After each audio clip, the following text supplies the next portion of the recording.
आदरणीय अध्यक्ष जी, ये संकल्प पत्र भारतीय जनता पार्टी के संकल्प पत्र के साथ राजस्थान के जन जन का भी संकल्प पत्र है, जो जन जन की भावनाओं को इसमें पिरोया गया है।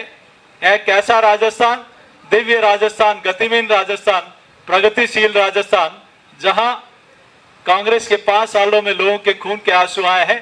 एक ऐसा संकल्प पत्र जहां किसी के आंख में आंसू नहीं आए, सबके चेहरे पर खुशहाली रहे, नारी की सुरक्षा हो, युवाओं के सपनों को उड़ान मिले और राजस्थान देश का अग्रणी राज्य बने।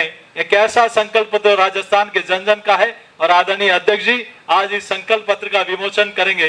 मैं पुनः पूरे राजस्थान की जनता की ओर से आदरणीय अध्यक्ष जी का वंदन और अभिनंदन करते हुए कि राजस्थान की जन जन की भावनाओं को ये गारंटी है। कुछ लोगों ने गारंटियां दी थी, वो गारंटियां फेल हो गई। अब गारंटी है भारतीय जनता पार्टी और आदरणीय नड्डा जी और मोदी जी की, उसको जो उस पर विश्वास है जनता का। मैं पुनः राजस्थान की जनता की ओर से आदरणीय जी अध्यक्ष जी का स्वागत और अभिनंदन करते हुए अपनी बात को समाप्त करता हूं। बहुत बहुत धन्यवाद। राष्ट्रीय अध्यक्ष श्री जेपी नड्डा जी से कि आप राजस्थान की इस जन भावना का आज लोकार्पण करें।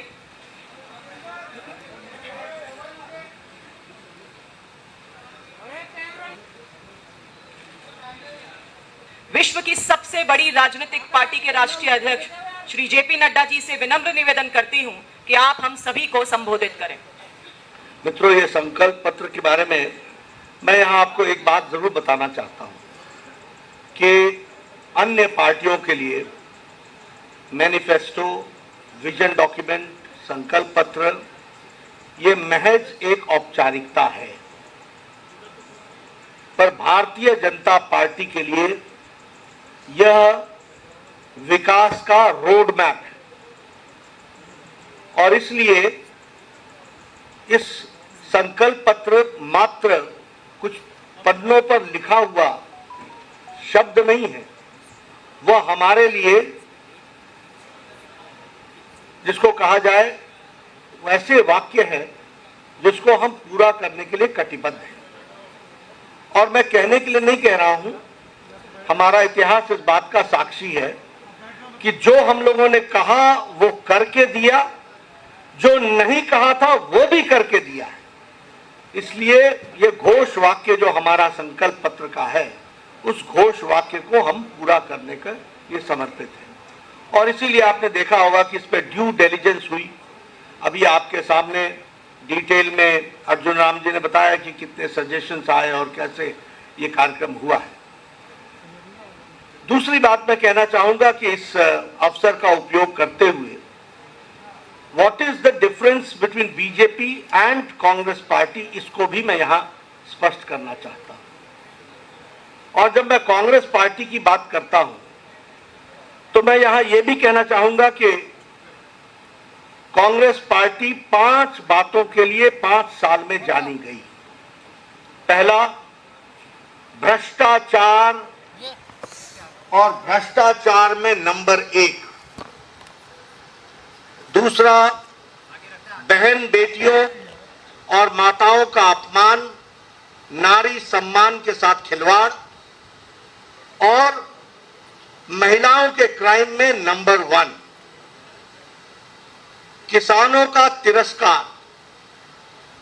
डिटेल में मैं बाद में आऊंगा, लेकिन this is the only state जहां बिजली का दर सबसे महंगा और पेट्रोल और डीजल पर वैट सबसे ज्यादा।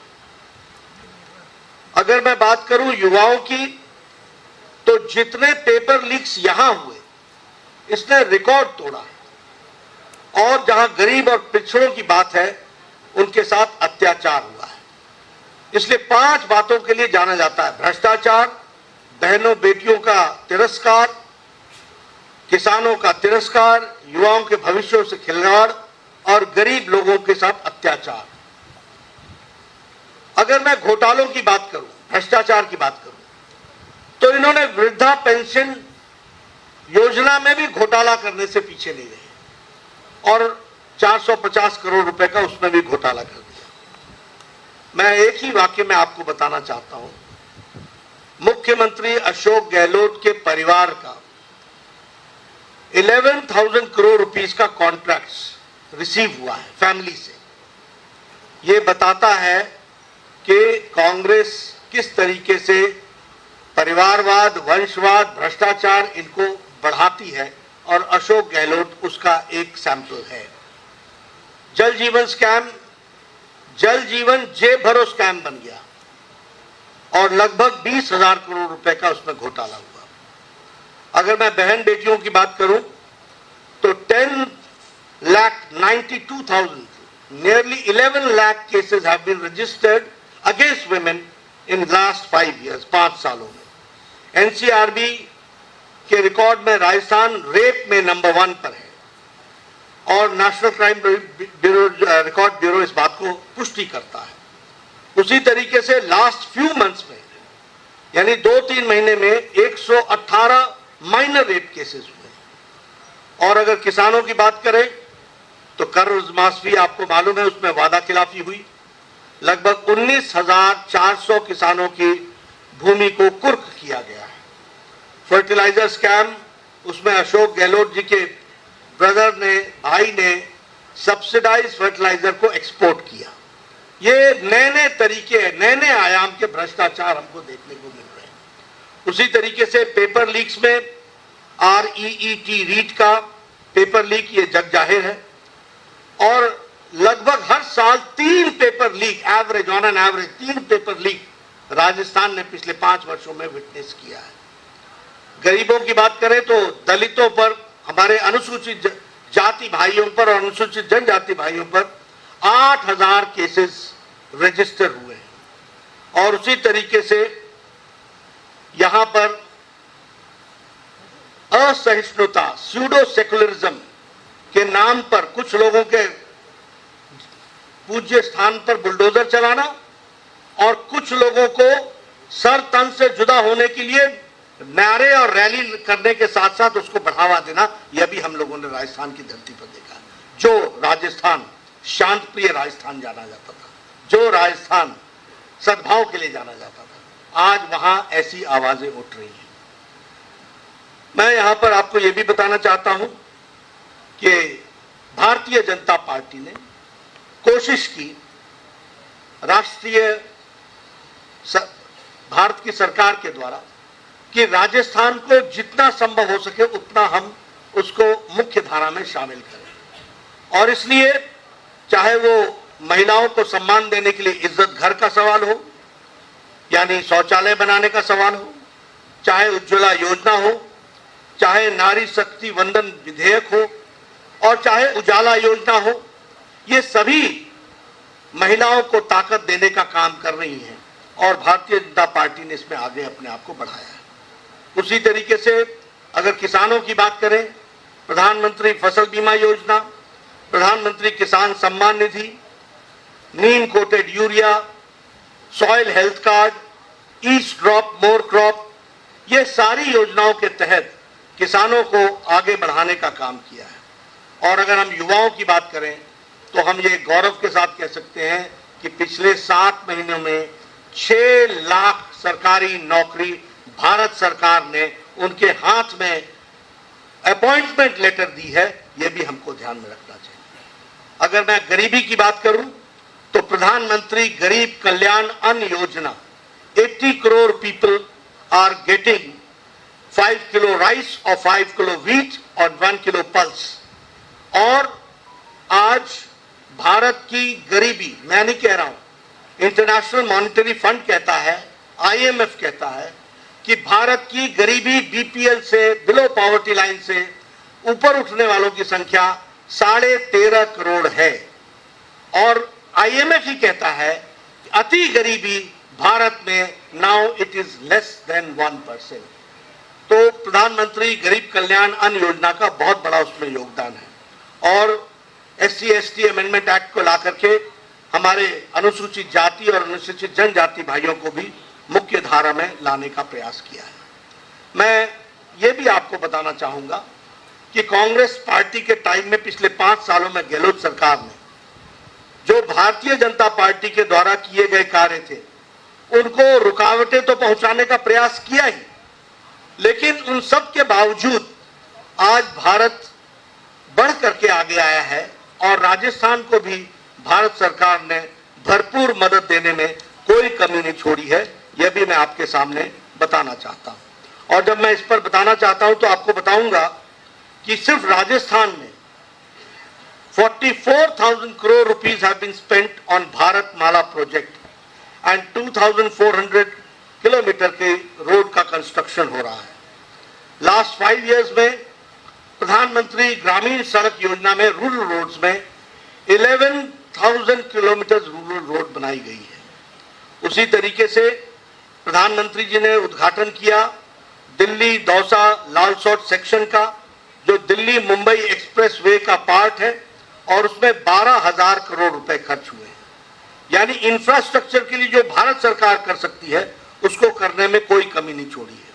उसी तरीके से रेलवे में 14 टाइम्स बजट राजस्थान का बढ़ गया है, और उसी तरीके से 75% of the railway routes in Rajasthan is now electrified. तो जो भारत सरकार की तरफ से हो सकता था वो पूरा करने का प्रयास हुआ है। वंदे भारत एक्सप्रेस दिल्ली अजमेर, उदयपुर जयपुर, जोधपुर साबरमती, ये सारे वंदे भारत एक्सप्रेस जयपुर और राजस्थान को सपोर्ट करते हैं। उसी तरीके से कोटा में 6,000 करोड़ रुपीस का ग्रीनफील्ड एयरपोर्ट बनने की तैयारी है और उसका सैंक्शन हो गया है। बीकानेर, जैसलमेर और किशनगढ़ एयरपोर्ट्स को ऑपरेशनल कर दिया गया है, और जयपुर, अजमेर, कोटा और उदयपुर ये स्मार्ट सिटी के रूप में डेवलप किए जा रहे हैं। उसी तरीके से 9,000 करोड़ है वो पंचायती राज इंस्टीट्यूशंस को आगे बढ़ाने के लिए किया गया है। एक बात मैं और बोलना चाहूंगा, क्योंकि बतौर प्रधानमंत्री जी के आशीर्वाद से जब मैं स्वास्थ्य मंत्री रहा और उसके बाद मेरे स्वास्थ्य मंत्रियों ने राजस्थान को पिछले 9 सालों में 23 मेडिकल कॉलेजेस दिए हैं, जिसमें से 11 मेडिकल कॉलेजेस आर ऑपरेशनल, वो कमीशन हो गए हैं। ये भी हमको ध्यान में रखना चाहिए। इसी तरीके से हर एक दृष्टि से इंफ्रास्ट्रक्चर में जो भारत सरकार कर सकती थी वह करने का प्रयास हुआ है। लेकिन हम डबल इंजन की सरकार चाहते हैं, और आपके माध्यम से पत्रकार बंधुओं मैं निवेदन करना चाहता हूं कि ऊपर भारत सरकार मोदी जी के नेतृत्व में चल रही है, लेकिन यहां पर जो तुष्टीकरण वाली सरकार है, जो पेपर लीक वाली सरकार है, जो भ्रष्टाचारी सरकार है, जो घोटाले वाली सरकार है, जो महिलाओं का अत्याचार करने वाली सरकार है, उसको हटाना आवश्यक है। और वो इसलिए ताकि जनता को सीधे लाभ पहुंच सके। और जब मैं जनता को सीधे लाभ पहुंचाने की बात करता हूं तो मैं ये भी बताना चाहूंगा कि प्रधानमंत्री आवास योजना में जहां हम लोगों ने मोर देन 14 लाख आवास के लिए घर सैंक्शन किए, उसमें मैं आपको ये बताना चाहता हूं कि 9,22,000 परिवारों का नाम शामिल गहलोत सरकार ने नहीं किया है जो पात्र है। तो इसलिए, और उसी तरीके से जल जीवन मिशन में, जिसमें हमारे मंत्री गजेंद्र जी यहां बैठे हैं, ये आपको बखूबी बताएंगे कि 20,000 करोड़ रुपए का घोटाला कैसे किया। ये जल जीवन मिशन राजस्थान में जेब भरो मिशन बन गया, ये भी आपको याद रखना चाहिए। इसलिए इस भ्रष्टाचारी सरकार को हटाकर लोगों के हित के लिए काम करने वाली सरकार, इसको लाना आवश्यक है। जो हमारा मैनिफेस्टो है उसमें कुछ मूल बातें आपको देखने को मिलेगी और विस्तृत में आपको ये सारी बातें मिलेंगी, लेकिन हमारा मैनिफेस्टो 3 बातों पर केंद्रित है। सबसे पहले कि डेवलपमेंट और विकास का जो मूल प्रिंसिपल है वो है सबका साथ, सबका विकास, सबका विश्वास, सबका प्रयास। सबको एक दृष्टि से देखना और उनका विकास करना। और दूसरा है गांव, गरीब, वंचित, पीड़ित, शोषित, अनुसूचित जाति, अनुसूचित जनजाति, महिला, युवा, किसान, इनको सशक्तिकरण करना, एम्पावरमेंट करना। ये 2 बातों को ध्यान में रख करके, और तीसरा है इंफ्रास्ट्रक्चर पर जोर देना। ये तीनों बातों को लेकर के हमारा मैनिफेस्टो आया है। मैं मैनिफेस्टो के कुछ बातों की तरफ आपका ध्यान दिलाना चाहता हूं। सबसे पहले तो गेहूं की खेती, वह गेहूं की उपज को प्रति क्विंटल 2,700 रुपए में खरीदी की जाएगी, और ये एमएसपी के ऊपर बोनस दिया जाएगा 2700 रुपीज पर क्विंटल किसानों को, ये हमको ध्यान में रखना चाहिए। उसी तरीके से एक कंपनसेशन पॉलिसी बनेगी जिसमें जिन किसानों का भूमि को कुर्क की गई है उनको हम कैसे कंपनसेट कर सकते हैं और उनको हम कैसे मुख्य धारा में ला सकते हैं, इसका काम होगा।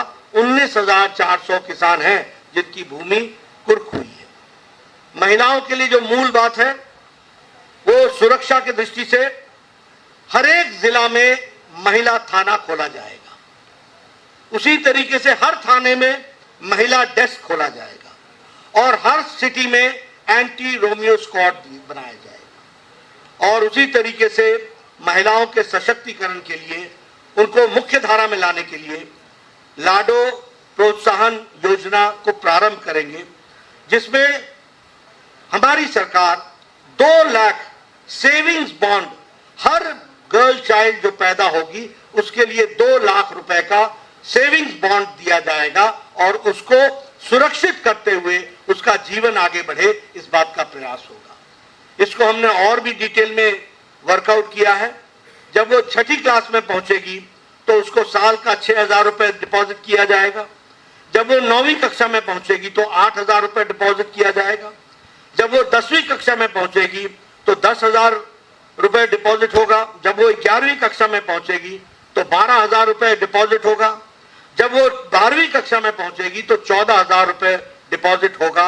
और जब वो प्रोफेशनल डिग्री और व्यवसायिक कार्य के दृष्टि से पढ़ाई करेगी तो 50,000 उसको दिया जाएगा और 21 साल की उम्र होने पर 1 लाख रुपए उसके अकाउंट में और डाला जाएगा। इस तरीके से महिलाओं में बच्चियों का सशक्तिकरण करने का और उनको पढ़ाने का कार्यक्रम लिया जाएगा। Free education from KG to PG, इसकी व्यवस्था की जाएगी। फ्री स्कूटी स्कीम में जो मेरिटोरियस गर्ल चाइल्ड हैं उनको 12th पास होने के बाद स्कूटी दी जाएगी, इसकी व्यवस्था की जाएगी। ये सारी योजनाएं महिलाओं को सशक्तिकरण करने का और उनको मुख्य धारा में लाने के लिए जो जो अड़चने आती हैं, जो जो प्रॉब्लम्स आती हैं, उसको डिटेल में समझ करके उसको वर्कआउट करने का प्रयास किया है।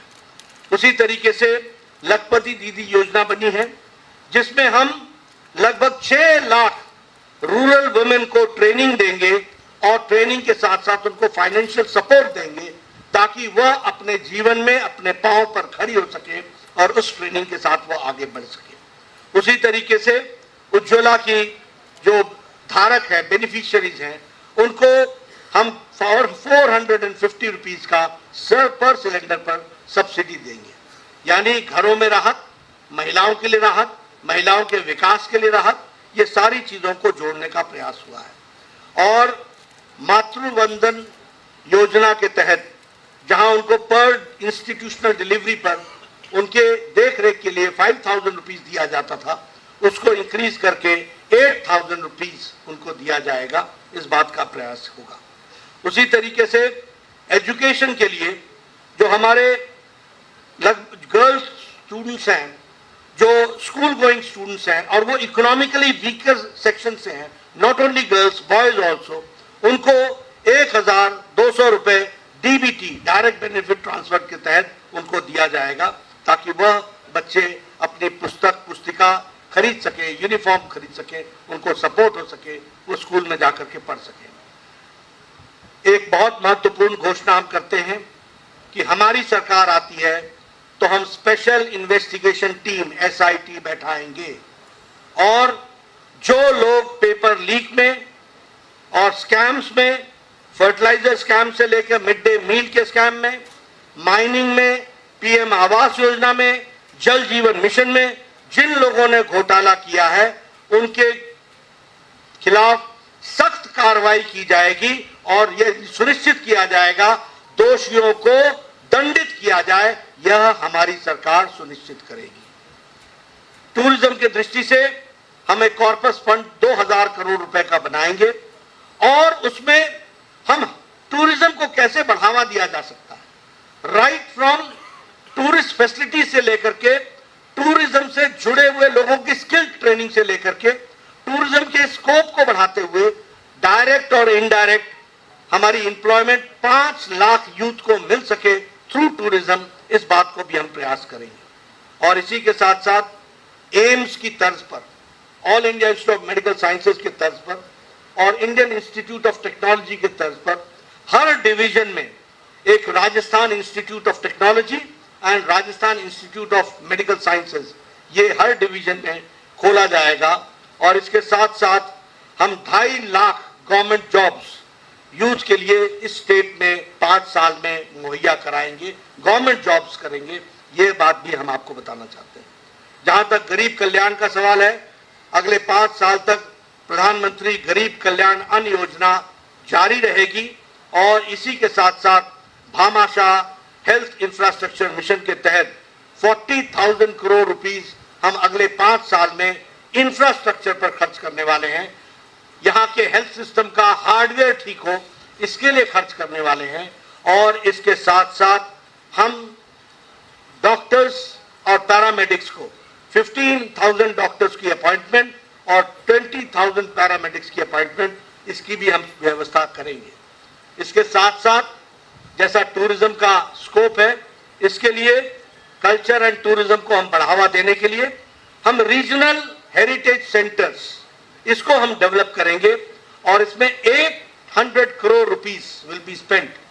और इसमें हम local culture, local folk dance, folk song, local literature, local cuisine, local dresses, यहां से लेकर के उनके कल्चर में जो जो महत्वपूर्ण चीजें हैं उसको दुनिया के सामने लाने का प्रयास होगा। और इसके लिए 800 करोड़ रुपीस खर्च होगा। और ये शेखावाटी में, धुंधार में, ब्रज में, हरोटी में, मेवाड़, मारवाड़, अजमेर, बीकानेर, इन सब जगह यहाँ के कल्चर को प्रमोट करने के लिए ये प्रयास होगा। इसी के साथ साथ हम मानगढ़ धाम को, इसको हम डेवलप करेंगे और मानगढ़ धाम को डेवलप करने के साथ साथ एक डेस्टिनेशन के रूप में जो यह एक सिंबल बनेगा कि हमारे आदिवासी भाइयों ने इस देश के लिए अपनी कुर्बानी कैसे दी है, इसको भी हम वहां बहुत अच्छे से बखूबी डिपिक्ट करेंगे। और हमारा गौरव में जो अनुसूचित जाति के द्वारा ट्राइबल कल्चर है, और वो ट्राइबल कल्चर ने मेन स्ट्रीम में भारत की भूमि के लिए, रक्षा के लिए क्या क्या किया और उनका सांस्कृतिक योगदान क्या है, इसको भी हम सामने रखने वाले हैं। इस तरीके से जैसा मैंने कहा कि लॉ एंड ऑर्डर की तरफ विशेष ध्यान, इंफ्रास्ट्रक्चर पर विशेष ध्यान, भारत सरकार की स्कीम्स पूरी की पूरी यहाँ पर लेटर और स्पिरिट में लागू हो, महिलाओं के सशक्तिकरण के लिए इंडिविजुअल महिलाओं को कैसे ग्रो किया जा सकता है, उनको कैसे सशक्तिकरण किया जा सकता है, उसकी चिंता, किसान को मेन स्ट्रीम में कैसे लाया जा सकता है, उसकी चिंता, और इसके साथ साथ युवाओं को रोजगार के साथ कैसे जोड़ा जा सकता है, इस बात को हम लोगों ने प्रतिलक्षित करने का प्रयास किया है। मुझे आप लोगों के माध्यम से राजस्थान की जनता से एक निवेदन करना है, और वो निवेदन ये है कि 5 साल का बहुमूल्य समय बहुत गुजर गया, बहुत पानी बह गया, विकास के बहुत से आयामों से राजस्थान की जनता वंचित रह गई और मानवता कराहता रहा है, मानवता मुसीबत में रही है। ऐसे समय में आज भारतीय जनता पार्टी, मजबूत सरकार और इस तरीके से देश को आगे बढ़ाने में जो राजस्थान का योगदान होना चाहिए, उस योगदान को लाने का एक संकल्प है। और इस संकल्प के लिए आप भारतीय जनता पार्टी कमल के निशान को आशीर्वाद आपके माध्यम से मिले, यही मेरा निवेदन है, यही मैं कहना चाहता हूँ। धन्यवाद। The Maruti Nandan grand, Nathdwara स्थित एकमात्र ultra luxurious 5 star hotel. Rajsamand जिले की एकमात्र 5 star hotel the Maruti Nandan grand में भोजन की स्वादिष्ट थाली अब सिर्फ 290 रुपए में। श्रीनाथ जी की नगरी नाथद्वारा में इस सुनहरे अवसर का आनंद अवश्य उठाएं।